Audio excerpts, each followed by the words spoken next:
Hi, so this is more of just a discussion, like a miniature podcast, I guess, than a review. It's hard to explain without ruining a lot of the film. That being said, I'm going to try and keep spoiler free. I'm going to try. There will be moments where I say something that might spoil it, but to be honest with you, you need to go and see this movie.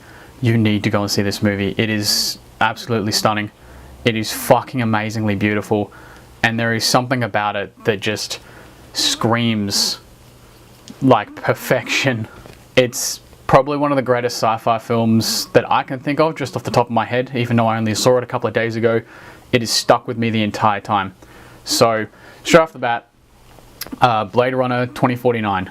So it takes place 30 years after the events of the first one, and Agent K, played by Ryan Gosling, is a Blade Runner. He's tracking down other replicants that he needs to retire, which is another way of saying basically kill them. And he comes across some evidence, without spoiling anything, it leads him down this story path where he needs to find Rick Deckard, which is Harrison Ford's character from the first one, to help him solve the mystery. I'm not going to get into it much because it will give it away and it might ruin the entire film for you. It will suck if the film is ruined for you as well, because it's so well done. It's directed by Denis Villeneuve. I'm pretty sure I'm pronouncing that right. He's the guy that wrote and directed Prisoners, Sicario, Arrival, and Enemy. Enemy I thought was a good movie, but everyone hated it, so I mean, you know, whatever. But the guy is just amazing. He knows exactly what he's doing. He knows exactly how to bring something to life. He knows how to build tension. He knows exactly how to show what he needs to show without showing too much. There's something about the way he does films that captivates me personally, to the point where I don't feel like I'm watching something that's been fictitiously made for me. I feel like I'm watching something that is actually real. The guy knows exactly what he's doing when it comes to exactly what he wants to be done. A lot of the movies that he has a lot of CGI in it, and you can tell it's CGI. There's obvious CGI in these movies, but the way that he does the CGI is so far beyond what you would expect that you can't initially tell exactly what's real and what's fake. Case in point with this film here, I think there's a lot of miniatures and backdrops in this film blended with CGI, but I couldn't tell because it was so perfectly done. Like, there was so much in this movie that you look at and you go, is it a miniature? Is it CGI? I'm not too sure. I mean, it's just fucking insane. Like, some of the things he's done in this movie, some of the sets he built were all real. The guy's just amazing. He's been tipped to make the next Dune as well, so I'm pretty impressed with this movie, so I'll be quite surely be watching that one when it comes out. But that aside, the movie is just perfect. The actors, I mean, Harrison Ford comes back and does another good job as Rick Deckard. Jared Leto does a really good job as Neander Wallace. He wasn't in it a lot, which is a good thing, because I'm not a huge fan of Jared Leto, but the scenes that he was in, he did do a very good job in, and I will give him that. You've got Ryan Gosling, obviously, as Kay, who did an amazing job. He kind of reminded me a lot of his character from Drive, where he didn't show a lot of emotion, but then when he did show emotion, it was very pinpointed to the scene, and you could tell exactly what he was feeling. It wasn't just an indescript point of emotion. And you've got Ana de Armas playing Joy. Now, her character, apart from the fact that telling you too much about that character might give away something that you probably don't want to know, but her character must have been a bit of a hard one to get down for her, because she doesn't play a person, she plays like a holographic type of character. But goddamn, she is just so good in that role. The way they blended her into every scene was so good. It was just amazing. Like, I can't understand how some of these things came into these people's minds when they were making it. Like, some of the shots they must have set up were just insane. You know, there's a scene where Ryan Gosling's character is looking through like a magnifying glass at these old newspaper articles and whatnot, and she pops up and she blends in and out of his body because she's a hologram. She blends in and out of his body so perfectly that you believe that she was a hologram the entire time, and yet at the same time she still looks ultra realistic to the point where you're not too sure what you've just seen. it's just intense. Like some of the stuff she does, it's just intense. It is amazing. Dave Bautista's in this movie for about 10 minutes. He has a pretty good role in this movie, actually. Like he does a really good job. Like the guy, for a pro wrestler turned actor, and you see him in like the Guardians of the Galaxy movies, and he does a good job in those, but he's not the best actor, and like you can just tell that his character it's good, but you know, they purposely given it to him because he's a big tough guy, and you know, he's just gone along with it. But in this movie, I gotta say, he did an amazing job. Like he was only in it for a little bit, yet I remember every single moment he was in because he did an amazing job in it. You know, it's hard for people like that to obviously break into the scene, break into movies after they've been known as just a wrestler or just something specific. But that guy seems to have transitioned quite well. Like, I gotta say, if he pops up in anything else that I'm a fan of in the next few years, I'm not gonna rag on him. He's actually doing pretty good. Now, I didn't see him in the movie Spectre because I didn't really want to see that, but I kind of want to go and watch that just because he was in it now. You know, I'm interested. I'm very interested. I know he's got a couple of movies coming out that your typical action movies, but you know, he's doing a good job, so I'll definitely watch those. The girl who plays the character Love, Sylvia Hoeks. I've never seen her before in a movie before, but she's pretty bloody good as well. I think she's a Swedish actress. She's really good. She does a great job in this movie. There's a particularly good scene with her and Robin Wright's character where she confronts Robin Wright's character. There's a little bit of it in the trailer as well. It's pretty cool. But I don't know, that scene really played out really quite well, and I think she did a really damn good job as a character of Love. Even though she was playing an android, she still shows depth in what she was doing. It's quite well done. Now we've got to get onto the director of photography, Roger Deakins. Like, holy fuck. Roger Deakins, there's so many movies he's done that were just very well done. There were so many movies that he has done that are just amazing. Like some of the shots he set up in like Sicario were just fucking intense. They were so good. His cinematography in this film is, without a doubt, probably one of the greatest I've ever seen in my life. This movie is just so gorgeous. Every single shot is just absolutely insanely beautifully lit. There's probably little to no shots in this film that you can look at and go, that's kind of bland. Just everything is just so perfectly lit. It's just so perfectly positioned. Like there is just insane amount of detail in some scenes. It's just crazy. Like at the start of the film, it actually shows the character of Cade flying to the desert where he's going to come in contact with Bautista's character. And just the cityscape alone sets up the entire tone of this film. It's just amazing. And it's like, it's kind of hard, first of all, in the first few seconds to understand exactly what you're looking at until you take a further look at it. But it's just so good. The world building is so good. He's built on top of the world of the first Blade Runner and made this one just even more crazier and futuristic looking, but without taking away from the dark tone of the original, which I thought was quite cool. Probably one of the greatest moments of the film is when Kay goes to like the casino to meet Rick Deckard.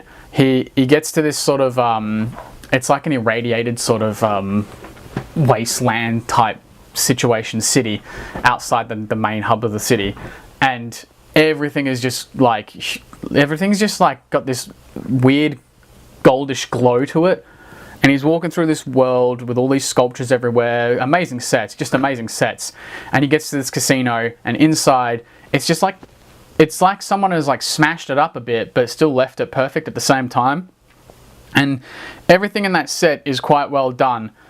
And then there's a moment where they have a bit of a scuffle, and he gets to this sort of very darkly lit auditorium stage, and it cuts between him hiding behind like chairs and tables with the lighting piercing down with all these holograms of old school sort of like Elvis. Actually, I think it is a real Elvis singing, and people dancing, and it keeps cutting the audio in and out with ultimately changing the lighting fixture and changing like the position of where these people are in the scene. But it's so gorgeously done. It's just so well done. Like there's literally a shot in this movie that I was just in awe of.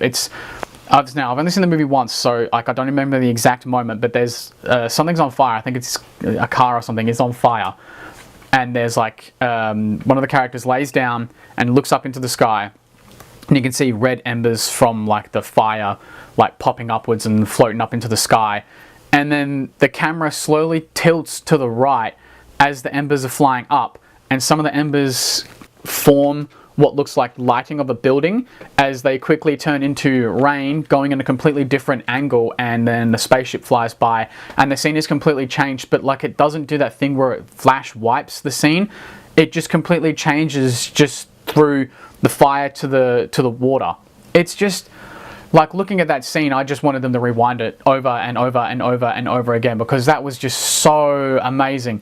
Like Roger Deakins better win some form of award for this movie, or else it'll be a great injustice. It's just so good. And the music in this film is great. There's a lot of moments in the movie where it's a lot of standing around, or a lot of character building by just watching them play out a scene. There's nothing really going on too intense. There's nothing really being said. But there's things that are happening in the background, or there's things that are coming out. And there's one scene where a hooker played by Mackenzie Davis comes up to him, and he's sort of like sitting at this table, and before it happens he's just looking at this photo. He's just looking over and over again at this photo, but like it's got this eerie backing sort of like tone to it, while keeping with the futuristic cyberpunk-ish sort of like music pumping through. And I'm pretty sure they used that same instrument they used in the movie in the TV show Hannibal.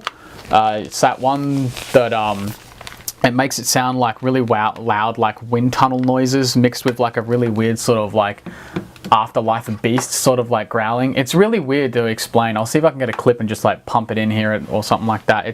It's very weird.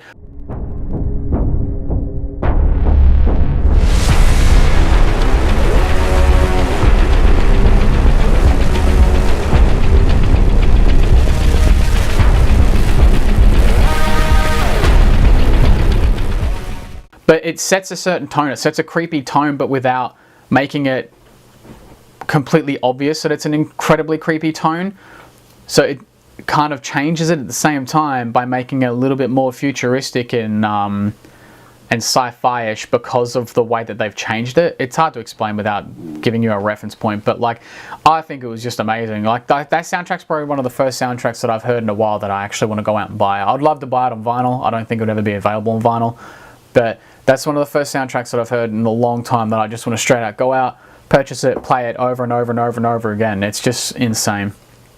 Now, I'm recording this on the Monday, mainly because I just wanted to see what the weekend box office numbers were for it. I know that they projected they wanted at least 50 million, and worldwide it made $81.7 million, which is really good. I reckon that's actually really good. I don't know if it released worldwide, because I know China and Japan are a bit different, but $81.7 million in the first 4 days is pretty bloody good. Now, I know when I went to see it with my mate Josh, there was only like 6 other people in the cinema, which was really weird. I thought it would be packed. And then he was talking to me yesterday, and he said he went and saw it for a second time, which I was a bit jealous of because I was working, so I couldn't go. But he said there was like hardly anyone in the cinema at the same time.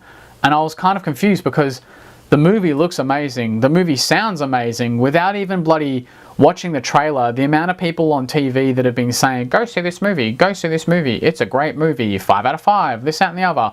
Like the stars in it alone is something that I thought people would go kind of rushing to the cinema to see. But obviously it's not as loved by a lot of people as I thought it would be. So I'm putting it out to you guys. If you like sci-fi, definitely go see it. I love Dunkirk. That was a brilliant film. But this movie's cinematography is just like, it's just so much better. It's like there's just something about it. So if you're listening to this and you're kind of wondering what the hell I'm clamming on about, definitely go see the film. Well, I'm trying not to give too much away. I know it's not like the greatest video, honestly. It's not going to be the greatest video. I'm trying to give too much away, but just go see it. Go and see it. If you can't afford the price of admission, wait for it to go down to one of those $8 tickets, because it will go down to an $8 ticket within a couple of weeks. It's just worth it. Like, pay to see something that's so good. Pay to see something like Blade Runner 2049 that you will get entertainment out of. Yeah, it's it's just under 3 hours, basically. Just under 3 hours long. But the story is good. The mystery of it's all good. If you like sci-fi, you'll love this movie. The fucking cinematography is just out of this world. The music is just beautiful. It's just worth it. It's movies like this as well that kind of need to get a little bit more money at the box office. Stop seeing all these like Transformers and all these crappy films getting their like $700, $800, $900 million. Stop seeing the Wonder Womans that don't really entertain you and you can't remember too much of the good scenes afterwards.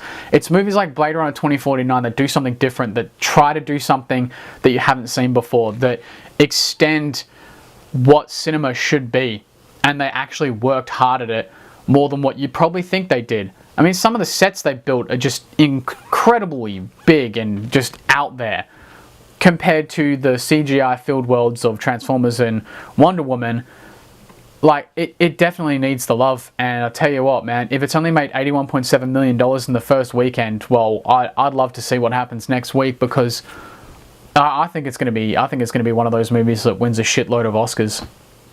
I do believe that. I mean, Ryan Gosling does a really good job in it. I don't really think he's Oscar worthy in this film, even though he did a really good job in it. But everything else behind the camera, the directing, the writing, the cinematography, come on, man, like I can't stop banging on about that. The music, I mean, there's just something about it you've just got to see. You've got to see to believe, man. Got to see to believe. Take a gamble, spend $13, go and see it, or spend $17 and go and see it in Cinemax, because Cinemax will give you an even better experience. Just go and see it. It's well worth it. That aside, I've got a few things I'm working on at the moment. If you're interested, sort of more things like this. Not too long, just small. I just wanted to put out there. If you're interested, let me know. If you're not, it doesn't matter. But other than that, thanks for listening. I really appreciate it. Next time I might review something that I can spoil, because it won't be too annoying to spoil, so that I can speak about it a lot more. I'm going to try and get some people in to talk to me as well, because then that way it won't just be me rambling on probably about the same thing like I have already today, but enough so that you can get a difference of opinion on something, or maybe a different side of a view. Either way, thanks for listening. Let us know how it's going in the comments, and go see this movie. Hey man, just the scenes with Ana de Armas alone are worth the price of admission, let alone the cinematography. So just go and see the movie. You won't regret it. You really won't regret it. And if you do regret it, well then I'm sorry, but you're an idiot. Alright, great. Thanks guys.